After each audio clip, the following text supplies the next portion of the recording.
Hello friends, എല്ലാവർക്കും സുഖമല്ലേ? ഞാനിന്നൊരു food challenge ആണ് ചെയ്യാൻ പോകുന്നത്. നമുക്കതിനായിട്ട് ഒരു കളർ സെലക്ട് ചെയ്യണം. എന്നെല്ലാവരും ഇങ്ങോട്ട് വായോ. ഓക്കെ, സ്പിൻ ചെയ്യുവാണ്.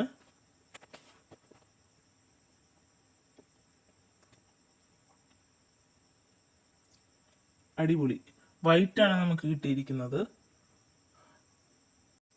ഓക്കെ ഗൈസ്, ഞാൻ ഇറങ്ങാൻ പോവാണ്. അപ്പോൾ നമുക്ക് ചലഞ്ചിലേക്ക് പോവാം. ഇനി എന്തൊക്കെ കഴിക്കാൻ കിട്ടുമെന്ന് നോക്കാം. ആദ്യം ഞാനൊരു കേക്ക് ഷോപ്പിലേക്കാണ് കയറിയിട്ടുള്ളത്. ഇവിടെ ഒരുപാട് കേക്കുകളുണ്ട്.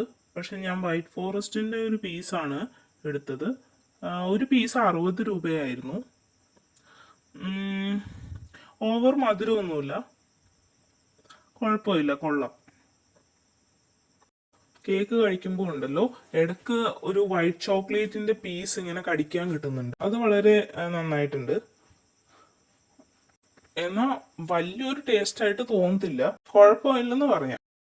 ഞങ്ങൾ പോകുന്ന വഴിയിൽ കണ്ട ഒരു അപ്പാപ്പന്റെ പെട്ടിക്കടയിൽ നിന്ന് വാങ്ങിയതാണ് ഇതൊക്കെ. പണ്ടത്തെ ഒരുപാട് നൊസ്റ്റാൾജിക് മിഠായിസ് ഒക്കെ അപ്പാപ്പന്റെ കടയിലുണ്ടായിരുന്നു. ഞാൻ ഇത് രണ്ടുമാണ് വാങ്ങിയത്. ഇത് നമ്മുടെ പഴയ ഗ്യാസ് മിഠായിയും പിന്നെ മിൽക്ക് പേടയുടെ ഒരു മിഠായിയാണ്.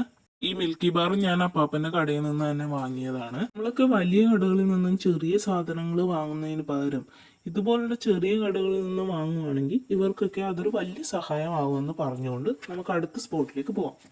അടുത്തായി ഒരു ടെൻഡർ കോക്കനട്ട് ഷേക്കാണ് ട്രൈ ചെയ്തത്. 70 രൂപയാണ് ആയത്. സ്പോട്ട് വന്നിട്ട് വൈറ്റിലിൽ നിന്ന് അരൂർക്ക് പോകുന്ന റൂട്ടിലാണ്. പ്രൈസ് വൈസ് നോക്കിയാലും ക്വാണ്ടിറ്റി വൈസ് നോക്കിയാലും ടേസ്റ്റ് വൈസ് നോക്കിയാലും ഇതൊരു കിടിലൻ ഐറ്റമായിട്ട് തോന്നി. അതിനുശേഷം കടവന്ത്രയിലെ നാസ പ്രീമിയം ഔട്ട്ലെറ്റിൽ നിന്നും കുൽഫിയാണ് വാങ്ങിയത്. 30 രൂപ ആയിരുന്നു. ടേസ്റ്റ് വൈസ് കൊള്ളാം, എനിക്കിഷ്ടപ്പെട്ടു. മിൽക്ക് പേടയുടെ ഒക്കെ ഒരു ടേസ്റ്റ് ഉണ്ടായിരുന്നു, അടിപൊളിയായിരുന്നു. അപ്പോൾ അടുത്ത കളർ ഏത് വേണം എന്നുള്ളത് കമൻറ്റ് ബോക്സിൽ മെൻഷൻ ചെയ്യുക. വീഡിയോ ഇഷ്ടപ്പെട്ടാൽ ലൈക്ക് ചെയ്യുക, ചാനൽ സബ്സ്ക്രൈബ് ചെയ്യുക.